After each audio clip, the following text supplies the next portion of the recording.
আলাইকুম। আমার মোহাম্মদ হানিফ। আমার বাড়ি বরিশাল বিভাগে। বন্ধুরা, আমি আমার জীবনের এই গল্পটা শুরু করার শুরুতে আপনাদেরকে আমার পরিবারের সম্বন্ধে জানিয়ে রাখি।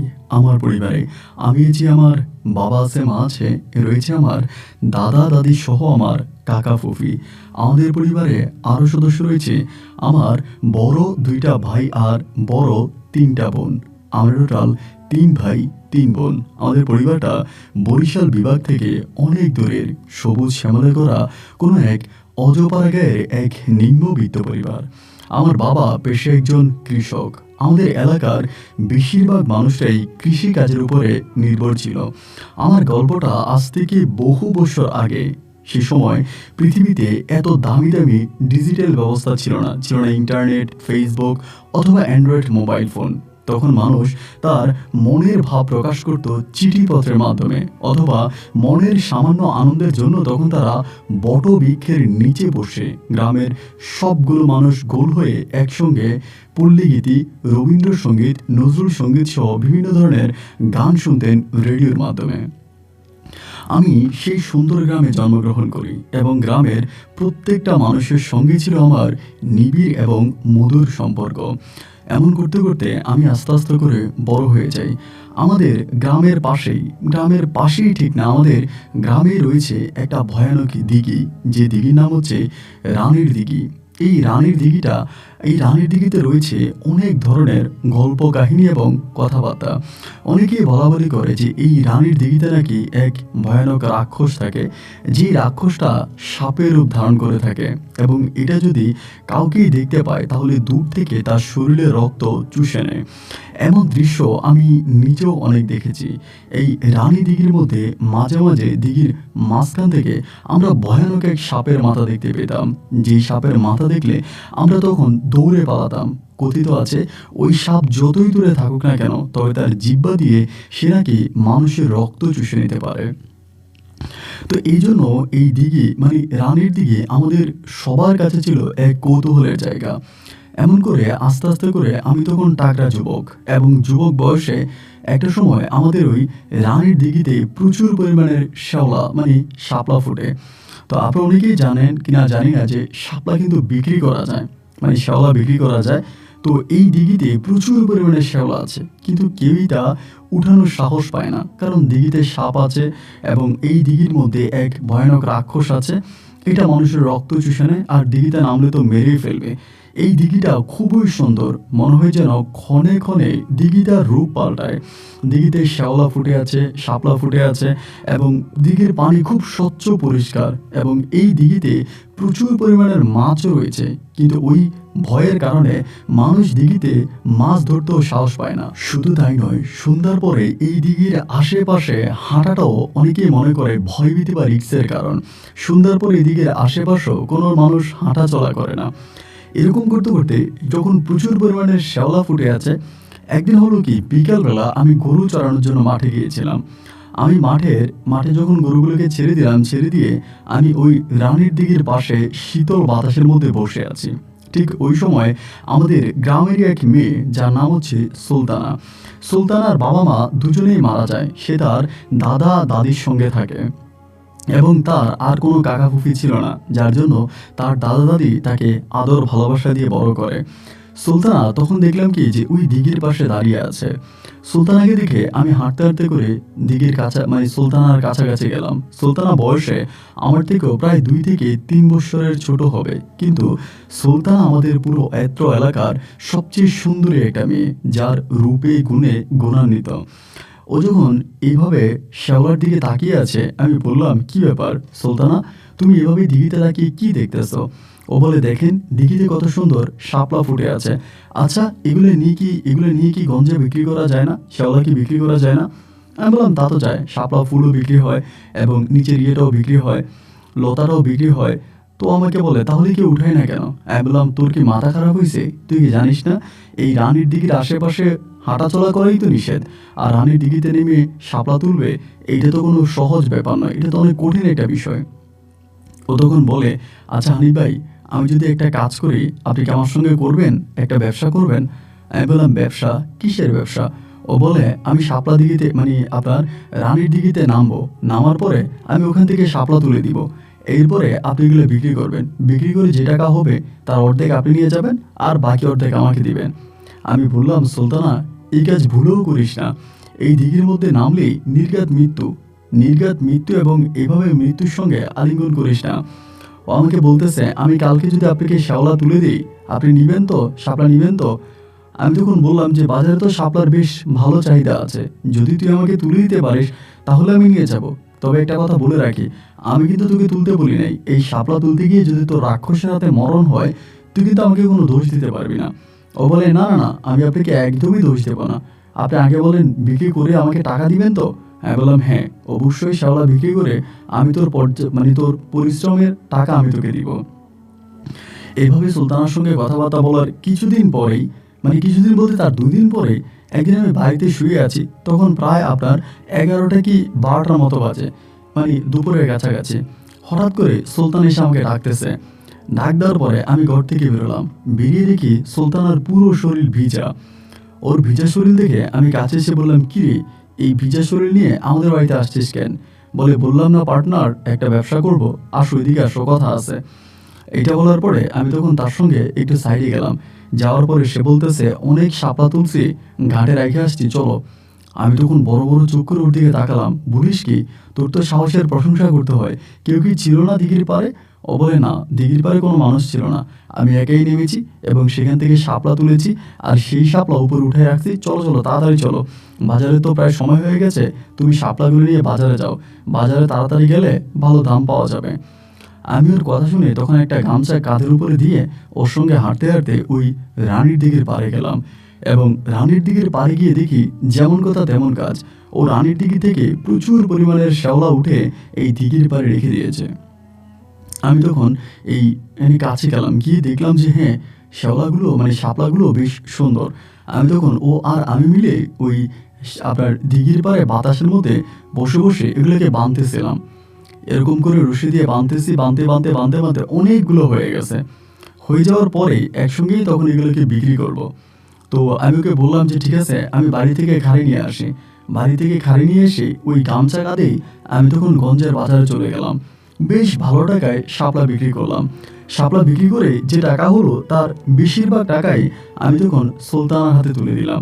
ওই টাকাগুলো নিয়েছে এবং নিয়ে যাওয়ার পরে এরকম করে প্রায় কয়েকদিন পর পরে ও শাপলা তুলে দিত।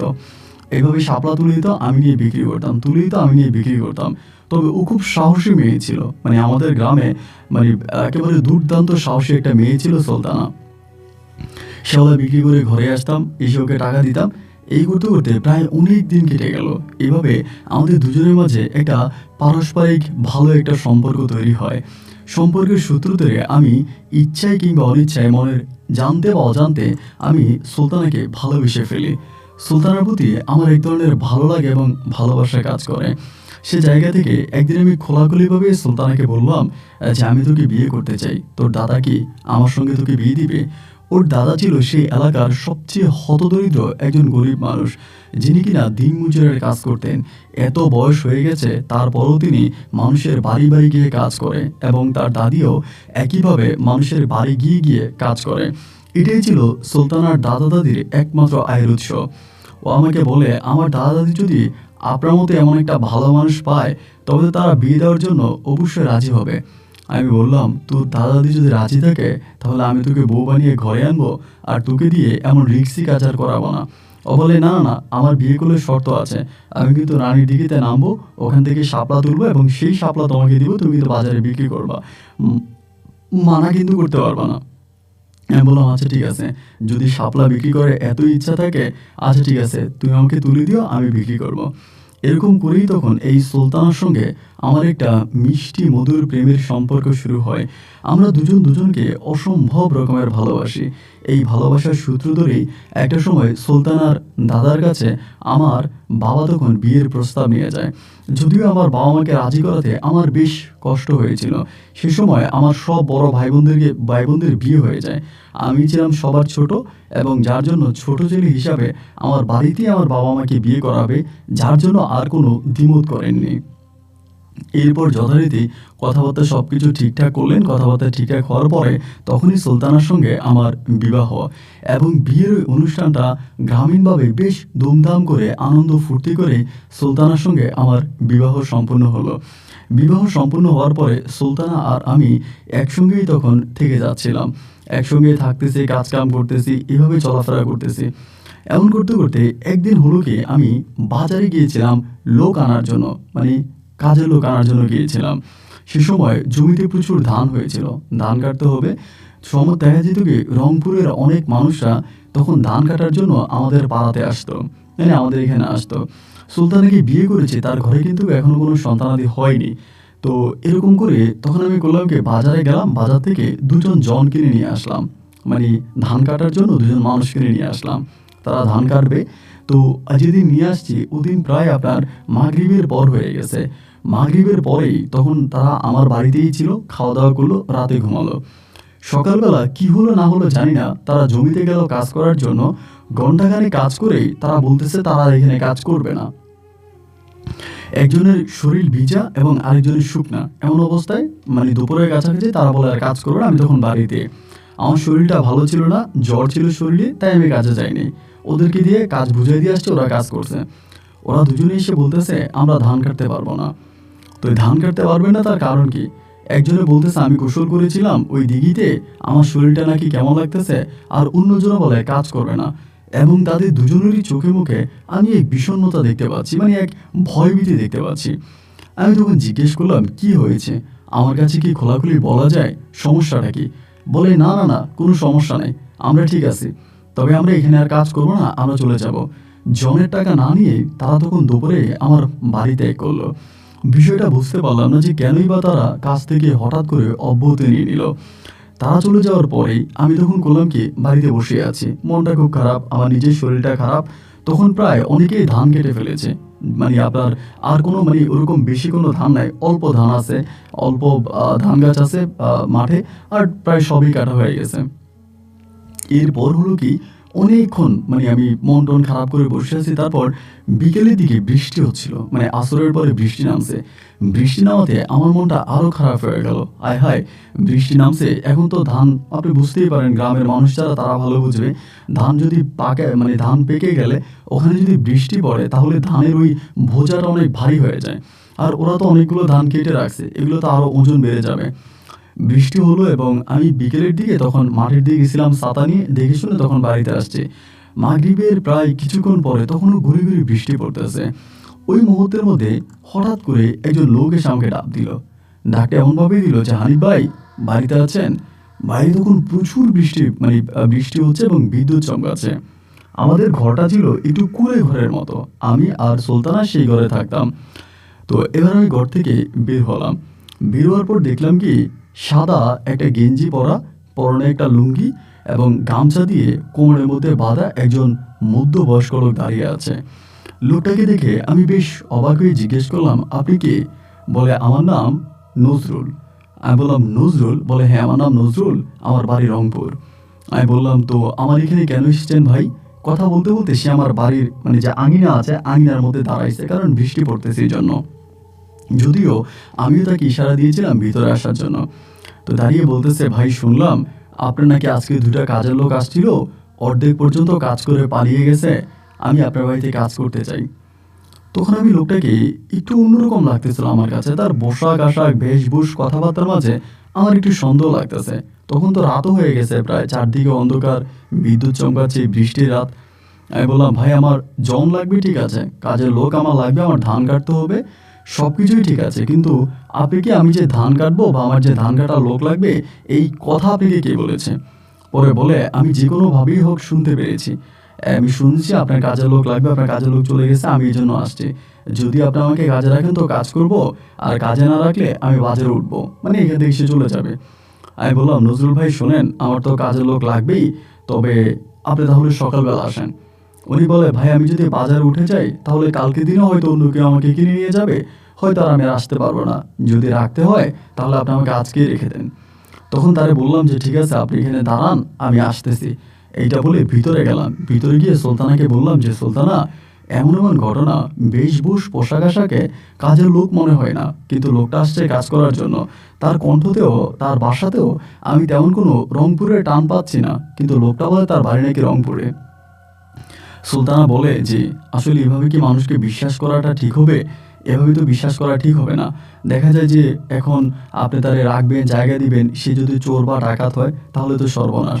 আমি বললাম, সুলতানা এটাও ঠিক আছে, আর আরেকটা কথা কি জানো? সবচেয়ে বড় কথা হচ্ছে আজকে তো বৃষ্টি হয়েছে, এবং বৃষ্টি হওয়ার কারণে মানুষের পাকা ধান সব ভিজে গেছে। তো দেখা যায় কালকে সকালে আমি যখন কাজের লোক আনতে যাব, বাজারে কাজের লোক পাওয়া যাবে না। বাজারে কাজের লোকের খুব সংকট হয়ে যাবে, দামটা অনেক বাড়তি থাকবে। এই লোকটার সঙ্গে দামাদামি করে যদি দাম কম হয় তাহলে নিয়ে নিলাম, ঘরের ভিতরে জায়গা না দিলাম, বারান্দায় একটা বিছনা করে দিলাম, এখানেই লোকটা থাকবে। সুলতানা তখন বলল, হ্যাঁ এটা করতে পারেন, যদি ঘরে জায়গা না দিয়ে বারান্দায় বিছনা করে দেন তাহলে ঠিক আছে। তো বেরোলাম, বেরোয় জিজ্ঞেস করলাম যে ভাই আপনার কত ডিমান্ড কত? তখন সে আমাকে একটা অ্যামাউন্টের কথা বললো যে এত টাকা। তো ওই টাকার মধ্যেই তখন আমি তার সঙ্গে চুক্তিবদ্ধ হলাম। হওয়ার পরে বললাম যে আমার প্রায় 3 থেকে 4 দিনের মতো কাজ আছে, তবে একা কাজ না করে যদি সাথে আপনার আরও কেউ থাকতো তাহলে ভালো হতো। লোকটা বলে, ভাই আমি একাই কাজ করব, তবে 3 জনের কাজ আমি একজনেই করব, আপনি টেনশন করবেন না। এভাবে এই লোকের সঙ্গে তখন কথাবার্তা হলো। কথাবার্তা শেষ করার পরেই তখন আমরা রাতের খাবার তারে দিলাম। আমাদের ওই ঘরের বারান্দার মধ্যে সে রাতের খাবার সম্পূর্ণ করলো। রাতের খাবার শেষ করে যথারীতি লোকটা তখন বললো, ভাই আমি কোথায় ঘুমাবো? আমি বললাম, ভাই ঘরে তো আমি আর আমার বউ থাকি, থাকার মতো তেমন কোনো জায়গা নেই। আর যে লোকগুলোকে আমি কাজে নিয়েছিলাম ওরা যদি থাকতো তাহলে আমার ওই গঞ্জের হাটে 2টা রুম তাদেরকে আমি ভাড়া করে দিয়েছিলাম। এত রাতে তো আর ওখানে যাওয়া যাবে না। আপনি একটা কাজ করেন, আপনি আমার এই বারান্দাটায় ঘুমিয়ে পড়েন। আমার যে ঘরের বারান্দা আছে এই বারান্দায় আপাতত আপনি ঘুমিয়ে যান। এটা বলার পরে লোকটাও তখন আর কোনো কথা বাড়ালো না। আমি যখন বললাম বারান্দায় ঘুমানোর জন্য, সঙ্গে সঙ্গে তিনি মোটামুটি রাজি হয়ে গেলেন। হয়ে যাওয়ার পরে বারান্দার মধ্যেই তখন আমার বউ আমাকে বিছনা দিল, আমি বারান্দার মধ্যে বিছনা করে দিলাম, এবং তিনি নিভৃতে ঘুমিয়ে গেল। ঘুমিয়ে যাওয়ার পরে ফজর আজান দিয়েছে। ফজর আজান দেওয়ার সঙ্গে সঙ্গে আমার তখন ঘুম ভেঙে গেছে। আমি ঘরের দরজা খুলে দেখি লোকটা বারান্দায় ঘুমিয়ে আছে। তাকে ডাক দিলাম, সে উঠলো, হাত মুখ ধুইল। ইতিমধ্যে আমি মসজিদে গিয়ে নামাজ সম্পন্ন করে আসলাম। নামাজ পড়ে এসে তারে বললাম যে চলেন আপনাকে নাস্তা করায় জমিটা দেখাই দিই। তো সুলতানা নাস্তা দিল, তাকে নাস্তা করালাম, গিয়ে তাকে আমি জমি দেখাইতে নিয়ে গেলাম। তো জমি দেখাইতে নিয়েছি, সেদিন আমার শরীরে জ্বর, আমার কিন্তু শরীর ভালো না। জমি দেখালাম এবং সে বলল, আপনি একদম দুশ্চিন্তা করবেন না, আমি যথারীতি কাজ করতে পারবো। তারে কাজে লাগিয়ে দিয়ে আমি পরে বাড়িতে আসছি। বাড়িতে আসার পর সুলতানারে বললাম, সুলতানা লোকটার তো কাজে দিয়ে আসছি, লোকটা কি কাজ করতে পারবে? একটা লোক কিভাবে এত ধান কেটে আনবে? আর বৃষ্টি, বোঝাও তো অনেক ভারী হয়ে গেছে। সুলতানা বলে, আপনি এটা কী করলেন? লোকটার জমিতে দিয়ে আপনি চলে আসলেন কেন? আমি বললাম, আরে চলে আসবো না তো কী করবো? সুলতানা বলে, আপনার কি উচিত ছিল না এই লোকটার সঙ্গে কাজ করা বা এই লোকটার সঙ্গে ওখানে থাকা? আপনি না থাকলে তো সে আর কাজ করবে না। আমি বললাম, আরে না, লোকটা কাজ করবে, তার কথাবার্তার মাঝে প্রচুর সরলতা আছে, সে চিটার না। এগুলা বলার পরে আমি তখন শুয়ে পড়ছি, মানে ওই সকালে আবার একটু শুয়ে পড়ছি, শরীর তো ভালো না। দুপুরের কাছাকাছি সুলতানা তখন আমাকে ডাক দিল, উঠেন উঠেন। উঠার পরে সুলতানা বলতেছে, এটা কি মানুষ না অন্য কিছু? আমি বললাম, কেন কেন এরকম করে বলতেছো কেন? কয়ে, জানেন ও এক এক বোঝা নিয়ে আসে, যেটা কোনো স্বাভাবিকভাবে মানুষের পক্ষে বহন করা সম্ভব না। আমি বললাম, তাই নাকি? তো আমি বেশ খুশি হলাম যে বেশি বেশি ধান নিয়ে আসতেছে, তো আমার জন্য ভালো। উঠে বসলাম, বসার পরে জানালা দিয়ে দেখতেছি আসলেই তাই। সুলতানা যা বলেছে তাই ঠিক। লোকটা বড় বড় বোঝা মাথায় করে আমার বাড়িতে আসতেছে। মানে দেখে মনেই হয় না যে একটা লোক এত কাজ করতে পারে। সারাদিন সে প্রচুর কাজ করেছে এবং তার কাজে আমি ভীষণ সন্তুষ্ট হয়েছি। সন্তুষ্ট হওয়ার পরে আমি তখন তারে আমার বাড়িতে রেখে দিয়েছি। এদিন কাজ করলো, এরপরের দিন কাজ করলো, এরপরের দিন কাজ করলো, এরকম করে প্রায় 6 দিনের মতো সে আমার বাড়িতে থাকলো। এবং 6 দিন থাকার পরে সে অনেক ভালো কাজ কাম করেছে, তার কাজ আমি প্রচুর সন্তুষ্ট। 6 দিন পরে আমার কাজ মোটামুটি প্রায় সম্পূর্ণ হয়ে গেছে, শেষ হয়ে গেছে। কাজটা শেষ হয়ে যাওয়ার পরে এর মাঝে লোকটাকে থাকার জন্য আমি আমার ঘরের পাশে একটা প্লাস্টিক দিয়ে উপরে, মানে ঘরের পাশে প্লাস্টিক দিয়ে উপরে একটা থাকার ছোট্ট রুম করে দিয়েছিলাম, যাতে আপাতত সেইখানে থেকে রাতে বিশ্রাম করতে পারে, ঘুমাতে পারে এবং সকালে কাজে যেতে পারে। 6 দিন কাজ সম্পূর্ণ হওয়ার পরে লোকটা বলতেছে যে, আমারে বলে, ভাই আপনি এখানে তো 6 দিন কাজ করলাম এবং আমার কাছে কাজ করতে অনেক ভালো লেগেছে, আপনি আমাকে অনেক ভালোভাবে কাজ করিয়েছেন, তা সব কিছুই ঠিক আছে, তবে আপনার কাছে একটা কথা বলবো যদি আপনি রাখেন। আমি বললাম যে ঠিক আছে, কি বলবেন বলেন। বলে ভাই, আমি আশেপাশে অনেক কাজ পাইছি, অনেক কাজ আছে, যেমন অনেকের ধানের কাজ আছে, কারো মাটির কাজ আছে। আমি যে এত বড় বড় বোঝা নিয়ে এসেছি এবং অল্প সময়ে এত কাজ করেছি, এটা গ্রামের অনেক মানুষের ভালো লেগেছে, যার কারণে ওরা আমাকে কাজে নিতে চায়। আমি যদি তাদের এই গ্রামে কাজ করি, মানে আপনাদের এই গ্রামে কাজ করি, তাহলে কি আপনার মনে কোনো কষ্ট থাকবে বা আপনি কি মানা করবেন? আরে ভাই, আপনি কি কথা বলতেছেন? আপনি 6 দিন ধরে আমার বাড়িতে ছিলেন, কাজ করলেন। এখন যদি অন্য কোথাও কাজ থাকে আপনি যাবেন, কাজ করবেন, তাতে আমার কি? গ্রাম তো আর আমার না, আর আমি তো এই গ্রাম কিনে রাখি নাই। লোকটা বলে, তাহলে আমি আপনাকে একটু খোলাখুলি করেই বলি, আপনি আমাকে যেই ঘরটা দিয়েছেন এই ঘরটা আমার বেশ ভালো লেগেছে। ছোট হলেও ঘরটা আমার খুব পছন্দ হয়েছে। আমি যদি এই ঘরে থাকি এবং মাসে মাসে আপনাকে ভাড়া দিই, তাহলে কি আপনার কোনো আপত্তি আছে? তখন খুব অবাক হয়ে গেলাম, আমাদের এই অজপাড়াগাঁয়ে সে ঘর ভাড়া করবে এবং সেই ঘরে থাকবে, মাসে মাসে আমাকে নাকি ঘর ভাড়াও দিবে। হাসিও পাইলো। আবার বললাম যে আচ্ছা ঠিক আছে, যদি আপনি থাকতে চান তবে আমার কোনো আপত্তি নেই, তবে একটা কথা মনে রাখবেন কি, যে ঘরে আমার বউ আছে, থাকলে একটু সাবধানেই থাকতে হবে, যেহেতু একটা ফ্যামিলি বাড়ি, একটু যাতায়াত করতে একটু মানে সচেতনভাবেই করতে হবে। তখনই নজরুল সাহেব বলল যে না, কোনো সমস্যা নাই, আমি সব কিছু ঠিকঠাক মতোই করব। তারপরে আমি আমার বউয়ের সঙ্গে বিষয়টা আলোচনা করলাম। বউ আমারে বলল, হ্যাঁ এটা তো খারাপ কিছু নয়, আমরা যদি মাস শেষে কয়টা টাকা পাই, আর এখানে তো কেউ ঘর ভাড়া নিবে না, আর এই লোকটা যদি থাকে তাহলে ভালোই হয়। এবারই নজরুল ভাই আমাদের বাড়িতে থাকতে শুরু করলো। জানি না উনি কাজ কিভাবে পায়, কেউ তারে কাজ দেয়, সে কাজ করে এবং এত পরিশ্রম করে ভাই, এমন কাজ করে যা দেখলে আপনি অবাক হয়ে যাবেন।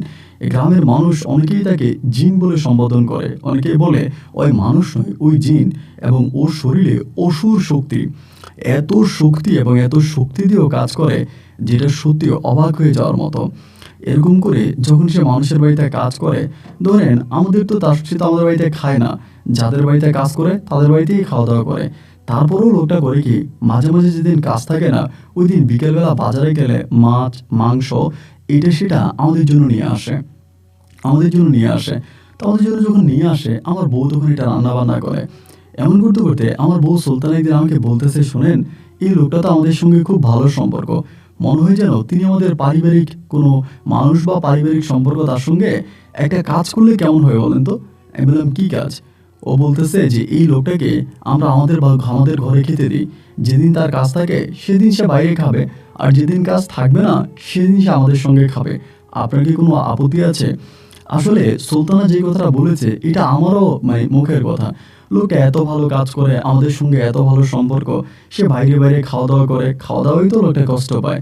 যদি আমাদের সঙ্গে থাকে, আমাদের সঙ্গে খায়, তাহলে তো খারাপ হয় না। আমি সুলতানারে বললাম, তুমি অনেক বুদ্ধিমতী, তুমি যা বলেছো তা সম্পূর্ণ ঠিক আছে।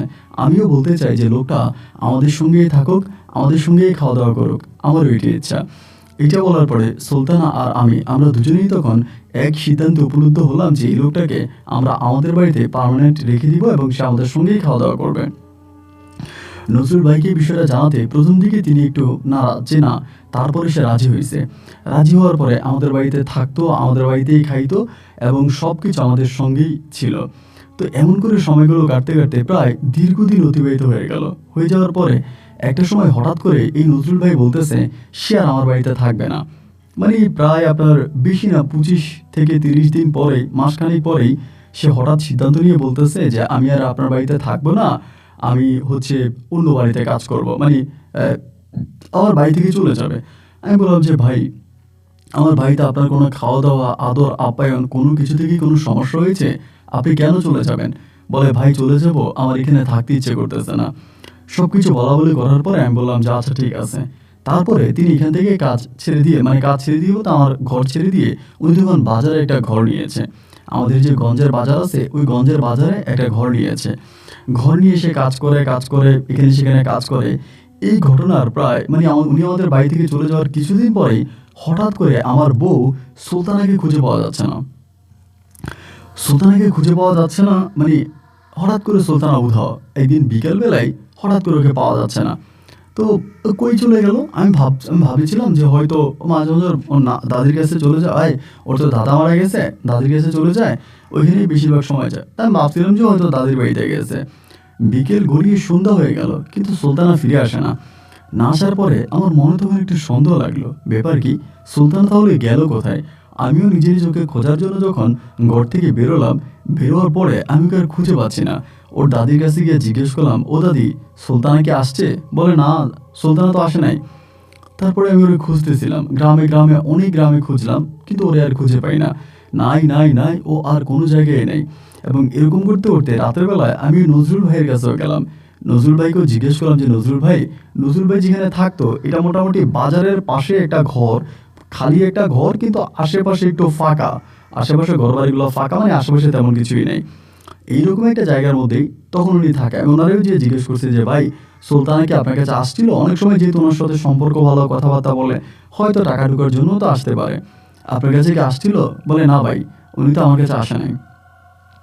আমি তখন বেশ অবাক হয়ে গেলাম যে কী ব্যাপার, তাহলে সুলতানা গেল কোথায়? ও কোথায় গেল? আমি কি কোথায় খুঁজবো? আমি এখানে ওইখানে বিভিন্ন জায়গায় খুঁজতেছি। আমার মনে কোনো সন্দেহ লাগে না যে সুলতানা কারোর সঙ্গে কোনো প্রেম ছিল, ভালোবাসা ছিল, কোনো অবৈধ সম্পর্ক ছিল, এজন্যই কি আমাকে ছেড়ে চলে গেল? এরকমটাও মাঝে মাঝে চিন্তা করি। আবার এটাও ভাবি, না, সুলতানার মাঝে তো আমি এমন কোনো কিছুই দেখি নাই। কারোর সঙ্গে না ছিল প্রেম, না ছিল ভালোবাসা। ও তো সাদামাটা একটা মানুষ ছিল, ওর ভিতর তো কোনো কিছু ছিল না। আমি কারোর সঙ্গে ওর প্রেম আছে এটা আমি স্বপ্নেও চিন্তা করতে পারি না। তাহলে ও গেল কোথায়? আমি, ওর দাদি, আমার দাদা দাদি, আমার বাবা মা, আমার ভাই বোন যারা আছে, সবাই তখন সুলতানাকে খুঁজে বেড়াইতেছি, সুলতানা কোথায় গেল। আর সুলতানা আমাদের এই গ্রামের সবচেয়ে ভালো একটা মেয়ে ছিল। সকলের সঙ্গে সুলতানার খুব মধুর একটা সম্পর্ক ছিল, সুলতানার খুব ভালো একটা সম্পর্ক ছিল, যার জন্য সবাই তখন সুলতানাকে খুঁজতে মরিয়া হয়ে উঠলো। এই পাড়া ওই পাড়ায় ও পাড়ায়, বিভিন্ন পাড়ায় তখন আমরা সুলতানাকে খুঁজে বেড়াচ্ছিলাম। ওকে আর কোথাও পাওয়া যাচ্ছে না। এমন করতে করতে প্রায় অনেকগুলো দিন কেটে গেল। অনেকগুলো দিন বলতে কি প্রায় সপ্তাহখানিক হয়ে গেছে। সপ্তাহখানিক হয়ে যাওয়ার পরে একদিন সুলতানা দাদি আমাদের ঘরে আসছে। তখন প্রায় আপনার সকালের কাছাকাছি 8টা কি 8:30 মতো বাজে। আমি সেদিনও সুলতানাকে খুঁজতে বেরোবো। আমি অনেক কবিরাজ টবিরাজ অনেক জায়গায় কিন্তু খুঁজেছিলাম, সেখানেও পাওয়া যায় না। সুলতানা দাদি আমারে বলতেছে যে, হানিফ, না ভাই, তোমার সঙ্গে একটু কথা আছে, এদিকে আসো। এই কথা বলে সুলতানা দাদি তখন আমাকে তার বাড়ি থেকে মোটামুটি একটু দূরের একটা জায়গায় নিয়ে গেছে, আমাদের বাড়ি থেকে। ওইখানে বসে আমারে বলতেছে যে, হানিফ, তুমি আর সুলতানারে খুঁজো না, তুমি তোমার মতো করে একটা বিয়ে শাদী করে ফেলো, সুলতানার জন্য তুমি আর অপেক্ষা করো না। দাদি, এটা আপনি কি বলেন? আমি সুলতানাকে ভালোবাসি, ভালোবেসে ওকে আমি বিয়ে করেছি, ওকে আমি খুঁজবো না? দাদি তখন বলে, সুলতানার বিয়ে হয়ে গেছে। আমি যে, সুলতানার বিয়ে হয়ে গেছে? কার সঙ্গে? বলে, যার সঙ্গে হয়েছে বললে যদি তুমি রাগ করো, আমি এই জন্য বলতে চাই না, তবে বলতে পারি একটা শর্ত আছে। আমি বললাম, শর্ত? কিসের শর্ত দাদি? দাদি বলে, তুমি যদি আমার মাথায় হাত দিয়ে শপথ করো, যার সঙ্গে সুলতানার বিয়ে হয়েছে তুমি তার কোনো ক্ষতি করবা না, তার কোনো ক্ষতি করবা না। আসলেই লোকটার কোনো দোষ নয়, সব দোষই সুলতানার, সুলতানা নিজে এই কাজটা করেছে। সুতরাং তুমি যদি ওয়াদা করো লোকটার কোনো ক্ষতি করবা না, তাহলে আমি তোমাকে বলতে পারি। যে, আচ্ছা দাদি, ঠিক আছে, আমি ওয়াদা করতেছি আমি লোকটার কোনো ক্ষতি করবো না। কে বলেন তো? দাদি তখন আমার দিকে তাকিয়ে বলে, নজরুল। আমি বললাম, নজরুল? দাদি, কি বলেন এটা? বলে, হ্যাঁ, সুলতানা তোমার ঘর থেকে নজরুলের ঘরে চলে গেছে এবং সুলতানা নজরুলের সঙ্গেই আছে, তার ঘরে এখনো আছে।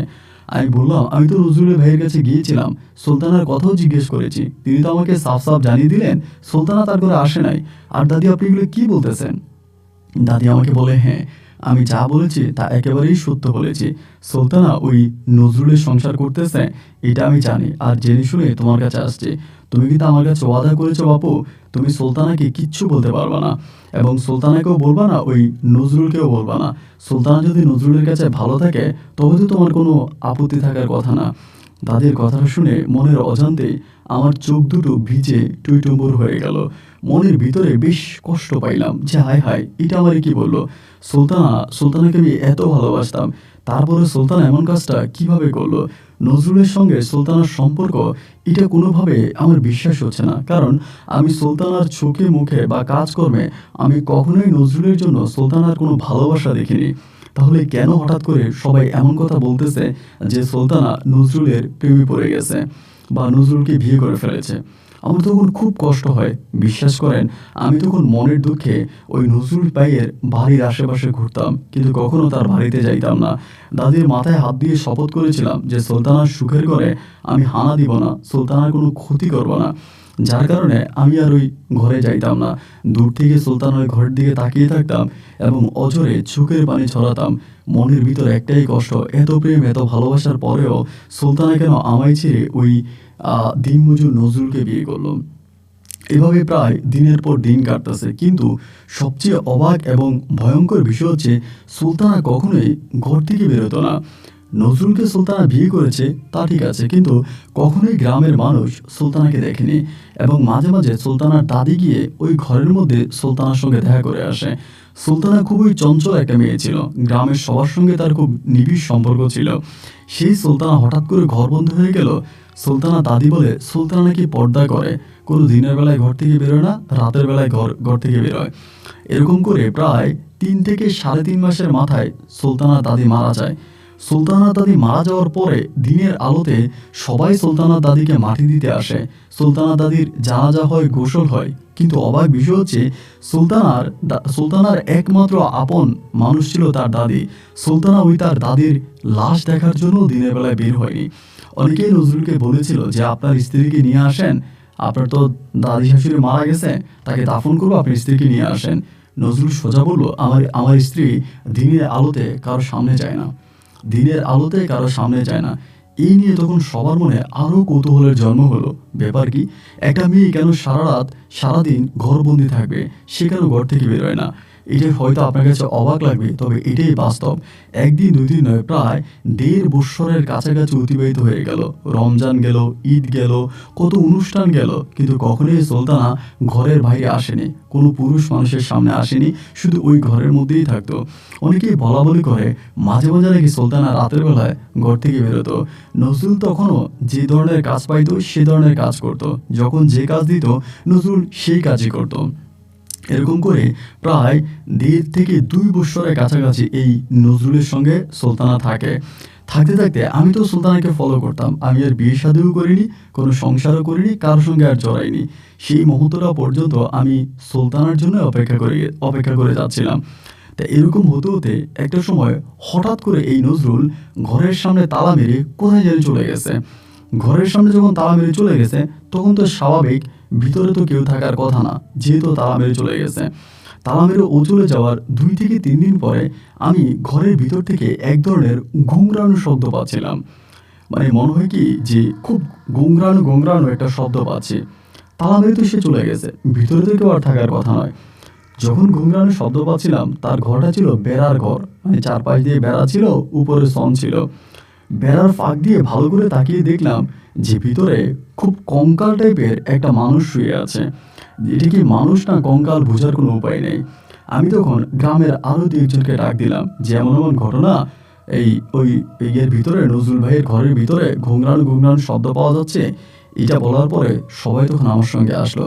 একইভাবে তার ঘরের তালা ভাঙা হলো, ভিতরে ঢোকা হলো। ভিতরে ঢুকে সবার চোখে জল চলে আসলো, দেখলো ঘরের ভিতরে শুয়ে আছে সুলতানা। সুলতানার শরীরের হাড্ডিগুলোকে কাউন্ট করা যাবে, এক এক করে শরীরের হাড্ডিগুলোকে কাউন্ট করা যাবে। মাথার মধ্যে কোনো চুল নাই, শরীরটা একেবারে শুকিয়ে গেছে, একেবারে সাদা হয়ে গেছে। দেখে মনে হচ্ছে তার পুরো শরীরে এক বিন্দুও রক্ত নাই। সবাই তখন চিৎকার চেঁচামেচি শুরু করলো, আয় হায়, এই কেমন ঘটনা! এবার এরকম করে ধরাধরি করে তখন সুলতানাকে হসপিটালের পথে নিয়ে যাওয়া হলো। হসপিটালে নিয়ে যাওয়ার পরে ডাক্তার বলতেছে ওরে বাঁচানো বেশ কঠিন, ওর শরীরে কোনো রক্ত নাই, রক্তের প্রয়োজন। গ্রামের সব মানুষরা তখন সুলতানার এই বিপদে এগিয়ে আসে। সবাই যে যার মতো করে টাকা পয়সা দিতে শুরু করলো এবং আস্তে আস্তে করে ওই হসপিটালে সুলতানার চিকিৎসা হচ্ছিল। কিন্তু সবচেয়ে অবাক করা বিষয় হচ্ছে এইটা যে সুলতানাকে ব্লাড দেওয়া হয়, রক্ত দেওয়া হয়, কিন্তু মুহূর্তের মধ্যে সুলতানার শরীরে রক্তগুলো চুষে নিচ্ছে, মানে রক্ত শেষ হয়ে যাচ্ছে। ডাক্তাররা সন্দেহ করতেছিল সম্ভবত সুলতানার ক্যান্সার হয়েছে। এই ক্যান্সারের কথা চিন্তা করেই তারা তখন বিভিন্ন ধরনের পরীক্ষা করালো। অনেক পরীক্ষা নিরীক্ষা করানোর পরে রিপোর্ট আসলো 0, আসলেই সুলতানার কোনো ক্যান্সার হয়নি। ডাক্তার তখন বোর্ড মিটিং বসলো, সবাই আলোচনা করলো কি ব্যাপার, মেয়েটার শরীরে রক্ত দিলে রক্ত থাকে না, রক্ত দিলে রক্ত থাকে না, এবং দেখে মনে হচ্ছে যে ওর শরীরে একেবারে রক্ত শূন্যতায়। সেখান থেকে বরিশাল থেকে আমরা তখন সুলতানাকে ঢাকার পথে নিয়ে যাই। সুলতানাকে ঢাকায় নিয়ে যাই এবং ঢাকায় নিয়ে সেখানে অনেক বড় ডাক্তার দেখাই, অনেক পরীক্ষা নিরীক্ষার রিপোর্ট, কিন্তু রিপোর্টেই কোনো কিছুই ধরা পড়ে না।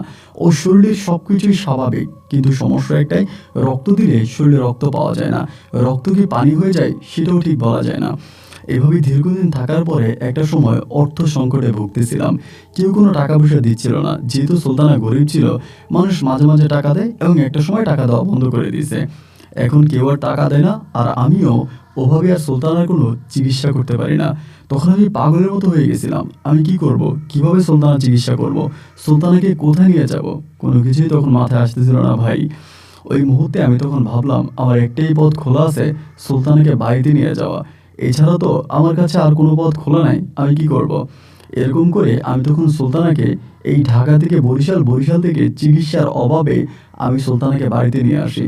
তখন কিন্তু সুলতানা আমার বউ নয়, সুলতানা ছিল নজরুলের বউ, কিন্তু ওই নজরুল সুলতানাকে রেখে পালিয়ে যায়। সুলতানার সঙ্গে কি হয়েছে না হয়েছে এর কোনো কিছুই আমরা জানি না, শুধু এটুকুই জানি যে সুলতানার শরীরে রক্ত দিলে রক্ত থাকে না, রক্ত চুষে নেয়। এভাবে প্রায় বাড়িতে আনার পরেও 15-20 দিনের মতো সুলতানা ভালো ছিল। 15-20 দিন পরে একদিন দুপুরবেলা হঠাৎ করে, দুপুর না ঠিক সকালের দিকেই, সুলতানা আর কথা বলে না। আগে তো হাত পা চোখ মুখ এগুলো একটু নাড়াচাড়া করতো, এখন আর এগুলোও নাড়াচাড়া করে না, একেবারে স্তব্ধ হয়ে গেছে, কারোর সঙ্গে কোনো কথাও বলে না। সবাই তখন ভয় পেয়ে গেলাম, কি ব্যাপার, সুলতানার কি হলো? আমাদের গ্রামেই একটা গ্রাম্য ডাক্তার ছিল, ওনাকে দৌড়িয়ে ডেকে আনলাম। আনার পরে উনি সুলতানার হাতে ধরে অবাক হয়ে আমার দিকে তাকিয়ে বলল, উনি তো মারা গেছে। সুলতানার মৃত্যুর কথা শুনে আমার চোখ দুটো তখন জলে ভিজে গেল। সুলতানা মারা গেছে, আমি খুব কষ্ট পাইছি, খুব। এবং এভাবে গ্রামের সবাই তখন কষ্ট পায়। দুপুরের মধ্যেই তখন লোক আনা হয়, মানে মহিলা আনা হয়, সুলতানার শরীর ধৌত করবে এবং করে তাকে জানাজা দেবে, ওর দাফন কাফন হবে। যেহেতু এই গ্রামে সুলতানার আপন বলতে কেউই নেই, ছিল ওর দাদা দাদি, তারাও মারা গেছে। একমাত্র আপন তখন আমিই ছিলাম, যদিও আমি সেই পর্যন্ত তার স্বামী নয়। তারপরও গ্রামের সবাই বলল, সুলতানা আমাকে কোনো তালাক করেনি, কোনো ডিভোর্স দেয়নি, তাহলে আইনত আমি এখনও সুলতানার স্বামী, সুতরাং আমি এই কাজগুলো করতে পারি। মহিলারা যখন সুলতানাকে ধোয়ানোর জন্য গেল, লাশটা যখন ধোয়াইতে গেল, তখন হঠাৎ করে এক মহিলা বলতেছে সুলতানা নাকি আঙ্গুল নড়তেছে। বলে, সুলতানা তো মারা যায় নাই, সুলতানা একটা হাতের আঙ্গুল নড়তেছে। এইটা বলার পরেই তখন সুলতানার শরীরটা ঢেকে আমি তখন ভিতরে ঢুকলাম। ঢোকার পরে দেখলাম আসলেই ঠিক সুলতানার হাতের একটা আঙুল নড়তেছে। শরীরে পানি দেওয়ার পরে আঙুলটা তখন নড়াচড়া শুরু করছে। চিৎকার পড়ে গেল সবার মাঝে, সুলতানা এখনো বেঁচে আছে, সুলতানা মরেনি। তারপরে সবাই তাড়াহুড়ো করে সুলতানাকে আবারও আমাদের ওই হসপিটালে নিয়ে যাওয়া হয়েছে। হসপিটালে নিয়েছি, পরে ডাক্তার বলতেছে সুলতানা মারা গেছে। ডাক্তার ধরেই বলে, যেহেতু বেঁচে নাই। আমি বললাম, ডাক্তার সাহেব কিছুক্ষণ আগেও ও আঙুল নেড়েছিল, হাত নেড়েছিল, কিন্তু আপনি বলেন মারা গেছে। ডাক্তার বলে, হ্যাঁ উনি তো বেঁচে নেয়, উনি তো মারা গেছে। এইটা বলার পরে আমরা তখন লাশ নিয়ে আবারও বাড়িতে আসছি। যেহেতু মারা গেছে, বাড়িতে আসছি তখন প্রায় আপনার বিকেল হয়ে গেছে। বাড়িতে আসার পরে, বিকেলে আসার পরে তখন ওর শরীরে আবার ধোয়াবো। অবাক করা বিষয় হলো কি, ওর শরীর যখন আবারও ধোয়াইতে গেল, ওই মহিলারাই বলতেছে ওর হাত নড়ে। যখনই ধরেন তাকে ধোয়াইতে যাই, তার হাত পা নড়াচড়া করে, হাত নড়ে, আঙুল নড়ে, এরপরে কান নড়াচড়া করে এবং তার শরীরও মুভ করে, মানে সে তো মরে নাই। তো ডাক্তার বলে মারা গেছে। আমি যত ডাক্তার আনি, কবিরা জানি, ডাক্তার আনি, সবাই বলে মারা গেছে, কিন্তু ও বেঁচে আছে, শরীর নাড়াচাড়া করে। একটা মানুষ যদি মারা যায় তাহলে তার শরীর তো নড়ার কথা নয়, কিন্তু তার শরীর নড়াচড়া করতেছে, ভিতরে তার ব্লাড সঞ্চালন হচ্ছে, এটা বুঝে যাচ্ছে। তখন খুব টেনশনে পড়ে গেছি, কি করব না করব কোনো কিছুই তখন বুঝতে পারছি না। আমি তখন সবাইকে বলতেছি, যেহেতু ঘটনাটা এভাবেই ঘটতেছে, আমরা রাতে সুলতানাকে দাফন না করি, আমরা কি একটা জীবিত মানুষকে কবর দিয়ে দিব? এটা হতে পারে না, আমরা রাতের বেলায় সুলতানাকে দাফন করব না। রাত পেরিয়ে তখন সকাল হয়ে গেছে। সবার সঙ্গে বলাবলি করতেছি কি করা যায়। যত ডাক্তার দেখাই, সব ডাক্তারাই বলে মারা গেছে, কিন্তু শরীর নাড়ে, হাত নাড়ে, পা নাড়ে, আঙুল নাড়ে, চোখ নাড়ে, এগুলো আমি স্পষ্টই দেখতে পাচ্ছি, কিন্তু এর কোনো ব্যাখ্যা কোনো ডাক্তার দিতে পারতেছে না। মানে কোনো ডাক্তারই বলতেছে, মানে দিতে পারতেছে না যে কি ব্যাপার, একটা মানুষ মৃত্যুবরণ করার পরে তার হাতের আঙুল কিভাবে নড়ে, তার শরীরে কোনো রক্ত চলাচল করতেছে না, মানে কিচ্ছু নাই। এরকম করে আমি তখন সিদ্ধান্ত নিলাম যে না, আমি সুলতানাকে দাফন করব না। আমি তখন করতাম কি ভাই, সুলতানাকে ঘরের মধ্যে শোয়ে রাখি। আমি যেই ঘরে থাকতাম সেই ঘরে আমি আপনার পানি, এরকম কাকে করে পানি নিয়ে, মানে পাখিকে যেরকম পানি খাওয়ানো হয়, এরকম ওর মুখটা হা করে ওর মুখের মধ্যে আমি একটু পানি ঢালতাম, শুধু ওর গলাটা ভিজাইতাম। এভাবে একদিন নয়, 2 দিন নয়, প্রায় 3 দিন পর্যন্ত সুলতানা বেঁচে ছিল।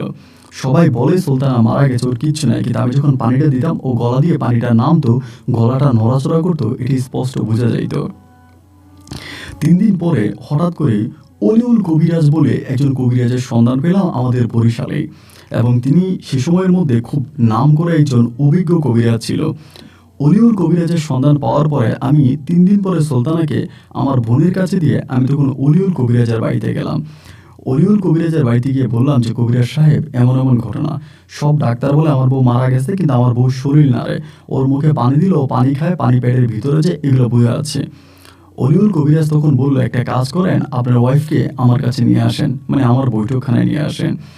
এইভাবে কথাবার্তা হওয়ার পরে তখন অলিউল কবিরাজের কাছে আমি আমার বউ সুলতানাকে নিয়ে যাই।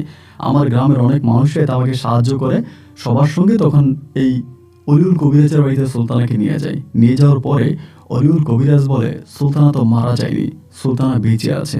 আমি বললাম, এটা তো আমিও বলি, বা সবাই বলে সুলতানা বেঁচে আছে, কিন্তু ডাক্তার কেন বলে মারা গেছে?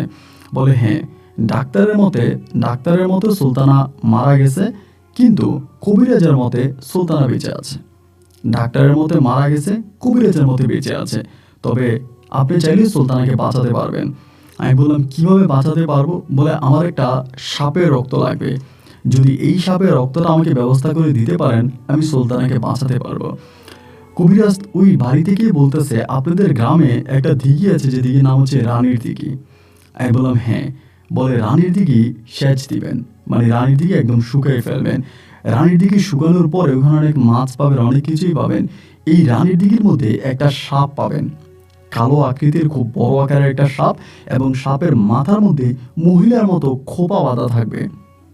মহিলাদের যেরকম চুল থাকে না, এরকম চুলের মতো থাকবে। এই সাপটা যদি আমার কাছে ধরে নিয়ে আসতে পারেন, তবেই আমি সুলতানাকে বাঁচাতে পারবো। এটা বলার পরে সবাই তখন খুব অবাক হয়ে গেল, এটা কিভাবে সম্ভব? ওই দিঘিতে দিনের বেলায়ও মানুষ নামে না, কেউ মাছ ধরে না, অথচ এই দিঘি নাকি সেচ দিতে হবে, এবং দিঘি সম্পূর্ণ পানি শূন্য করার পরে দিঘির মধ্যে সাপ পাওয়া যাবে। সেই সাপ জীবিত অবস্থায় কবিরাজের কাছে নিতে হবে। এটা তো আসলে কেউই মানতে পারতেছিল না। আমি কবিরাজকে বললাম যে, কবিরাজ সাহেব, আমি মানুষকে বলে টলে না হয় দিঘি থেকে পানি নিষ্কাশন করব, কিন্তু সাপ থেকে তো আমরা জীবিত ধরতে পারবো না, ওটা তো কামড় দিবে। কবিরাজ বলে, এই সাপ কোনো কামড় দিবে না, এই সাপ কোনো কামড় দিবে না, আপনি এটাকে নর্মালি মাছের মতো ধরতে পারবেন। কবিরাজ আমাকে বলে, ওটাকে ধরে নিয়ে আসলে আমি বাকি কাজ শুরু করতে পারি। কবিরাজের সঙ্গে কথাবার্তা সম্পূর্ণ শেষ করে আমি তখন গ্রামে গেলাম। গ্রামে গিয়ে লোকজনকে জানালাম যে, এমন এমন ঘটনা, রানীর দিঘি থেকে এই কাহিনী কবিরাজ করতে বলছে। সবাই তখন বলে, তুই কি পাগল হয়ে গেলি? তোর মাথায় কি কোনো সমস্যা দেখা দিয়েছে? জীবনে কোনোদিন শুনেছিস যে রানীর দিঘির পানি শুকায়, এবং এই দিঘি সেচ দেওয়া কি এত সহজ? কেউ এটা আমার কথা বিশ্বাস করে না। রানীর দিঘির কোনো মালিক ছিল না, এটা ছিল হাজা, মানে 10-এর সম্পত্তি। আমি তখন চেয়ারম্যান সাহেবের কাছে গেলাম, গিয়ে আমি তখন চেয়ারম্যানকে সব কিছু খুলে বললাম। বলার পরে চেয়ারম্যান বলে, আসলে এই দিঘিটাকে নিয়ে অনেক ধরনের গল্প কাহিনী আছে, এবং এই দিঘিতে মানুষজন নামে না, মাছ ধরে না, অনেক সমস্যা। তুই পানিটা একদম শুকিয়ে ফেলতো, আসলেই দেখতো এখানে কোনো কিছু আছে কিনা। চেয়ারম্যানের অনুমতি নিয়ে এবার আমি দিঘি সেচ দেওয়ার জন্য প্রস্তুতি নিলাম। আমার যে টাকা পয়সাগুলো ছিল, তার সবই প্রায় আমি এটার পিছনে শেষ করছি। আমি তখন এই দিঘির মধ্যে আপনার মেশিন লাগিয়ে দিলাম, চারপাশে মেশিন লাগিয়ে দিলাম। প্রায় 3 থেকে 4 দিন পর্যন্ত এভাবে পানি সরানোর পরে একটা সময় দিঘির পানি প্রায় শেষের পথে আসছে। অপেক্ষা করতেছি কোথায় এই সাপ পাওয়া যায়, যে সাপ কবিরাজ নিতে বলছে। অধীর আগ্রহে সবাই তখন তাকিয়ে আছে। দিঘির পানি তখন মোটামুটি প্রায় একেবারে শেষ হয়ে গেছে। দিঘির পানি শেষ হয়ে যাওয়ার পরে আমরা সবাই তখন তাকিয়ে আছি। পানি একেবারে শূন্য হওয়ার পরে দিঘির মাঝখান বরাবর তখন বিশাল আকৃতির এক সাপ আমরা দেখতে পাই। যেই সাপটা ছিল একেবারে কালো, কাদামাটির সঙ্গে মিশে আছে, কিন্তু সাপের মাথায় মনে হয় যেন কিছু চুল আছে, বিষয়টা এরকম মনে হচ্ছে, এবং এটা খুবই পুরনো একটা সাপ। সবাই বলতেছে, এই হানিফ, এই কাজ ভুলেও করিস না, হানিফের সাপের কাছে যাইস না, তুমি তো মারা যাবে, এই সাপে কামড় দিলে বাঁচবি না, এটা ভয়ঙ্কর আকৃতির সাপ। কিন্তু সাপটা কোনো নড়াচড়া করে না, মানে একেবারে জায়গার মধ্যে জীবিত কি মৃত সেটাও বুঝে না, শুয়ে আছে। আমরা তখন অনেকেই উপর থেকে যে লাঠি আছে, লাঠি দিয়ে নাড়াচাড়া দিলে এটা নাড়াচাড়া করে, মানে লড়াচড়া করে, কিন্তু এটা কোনো রকমের কোনো দিকে যায় না। এবার সবাই মিলে বললো, একটা কাজ করেন, এটাকে ওই জায়গা থেকে আমরা উঠে নিয়ে আসি। পরে বাঁশের মাথার মধ্যে এরকম আপনার অ্যাঙ্গেল করে দিয়ে ওইটাকে ওখান থেকে টানতেছে, কিন্তু এটাকে ওখান থেকে উঠানো যায় না, এই জায়গা থেকে এটা উঠানো যায় না। অনেক চেষ্টা করতেছে, কি করা যায় কি করা যায় কি করা যায়, কোনোভাবে এটাকে ওখান থেকে উঠাইতে পারি না। এবং সবাই বলতেছে ওইখানে না যাওয়ার জন্য, গেলে আমার মৃত্যু হবে। সারা দিন পেরিয়ে গেল, সারা রাত পেরিয়ে গেল, আমরা ওখানেই বসে আছি, পুরো গ্রামবাসী বসে আছে, কিন্তু কেউই ওই সাপের ধারে কাছে যাওয়ার মতো সাহস পায় না। সবাই ওই ধারে সাপের কাছ থেকে দূরে আছে। একটা সময় আমি ভয়কে জয় করে পরের দিন সকালবেলা প্রস্তুতি নিলাম, যদি মরি তো মরবো, আমি সাপটাকে ধরতে যাব।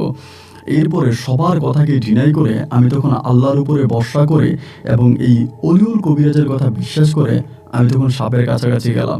আমরা এর মাঝে অলিউল কবিরাজকেও বলেছিলাম যে সাপ পাইছি, কিন্তু সাপ ধরতে সাহস পাচ্ছি না। অলিউল কবিরাজ বলে তিনি গিয়ে সাপ ধরবে না, তিনি ওখানে যাবেও না, সাপ ধরবেও না, সাপ তার বাড়িতে নিয়ে আসতে হবে। এরকম বস্তা দিয়ে তখন এই বস্তার মুখটা সাপের মুখের কাছে নিয়ে গেছি, দেখলাম এটা কোনো নড়াচড়া করে না, এবং খুবই অল্প সময়ের ভিতরে অল্প পরিশ্রমে আমি তখন সাপটাকে মোটামুটি বস্তাবন্দি করে ফেলি। সাপটাকে বস্তাবন্দি করে ভিতরে ঢুকিয়ে 2-3 জনে ধরে এটাকে তখন আমরা এই কাদা থেকে উঠিয়ে নিয়ে আসি। কাদা থেকে উঠিয়ে ব্যানগাড়ি করে তখন রওনা দিলাম এই অলিউল কবিরাজের বাড়িতে। অলিউল কবিরাজের বাড়িতে গেছি, যাওয়ার পরে এই সাপের মুখটা তখন খোলা হয়েছে, সাপটা তখনও কোনো নড়াচড়া করে না। অলিউল কবিরাজ কি জানি মন্ত্র বলে সাপটার দিকে অনেকক্ষণ তাকিয়ে থাকলো, থেকে আমাকে বলতেছে, হানিফ মিয়া একটা কাজ করেন, আপনার বউকে নিয়ে আসেন। আমি বললাম, এটা আপনি কি বলেন? বল, হ্যাঁ আপনার বউকে নিয়ে আসেন। এই বলার পরে আমি তখন আমার বউর জন্য বাড়িতে গেছি। বাড়িতে গিয়ে আবারও ব্যানগাড়ি করে আমার বউকে অলিউল কবিরাজের বাড়িতে নিয়ে আসি।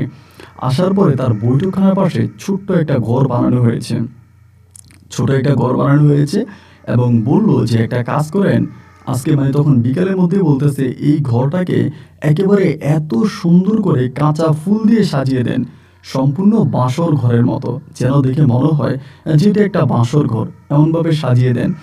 তো এটা বলার পরে আমরা সবাই তখন করলাম কি, ওই ঘরটাকে সাজাতে শুরু করলাম ফুল দিয়ে, যে যেভাবে পারতেছে ওভাবেই ঘরটাকে সাজাচ্ছিলাম। এরকম করতে করতে ঘরটাকে সুন্দর করে তখন সাজিয়ে দেওয়া হলো। রাত তখন ঘড়ির সময় আনুমানিক 10টা থেকে 11টার কাছাকাছি। সে সময় অলিউল কবিরাজ বলল, একটা কাজ করেন, এই সাপটাকে বস্তা থেকে তো বের করা হয়েছে, এখন সাপটাকে যেখানে রাখা হয়েছে এখান থেকে সাপটাকে সুন্দর করে একটা বালিশের মধ্যে শোয়াই দেন। তো সাপ কোনো নড়াচড়া করে না, মানে টোটালি নড়ে না, মানে দেখেই বোঝা যায় যে সাপের মাঝে কিছু না কিছু একটা আছে। অবশ্যই অলিউল কবিরাজ বলে আমি মন্ত্র দিয়ে এমন অবস্থা করছি যে নড়াচড়া করবে না। আমরা কয়েকজন ধরে সাপটাকে তখন ওই জায়গার মধ্যে, মানে বাঁশর ঘরে নিয়ে গেলাম, বালিশের মধ্যে সাপটাকে শোয়াই দিলাম।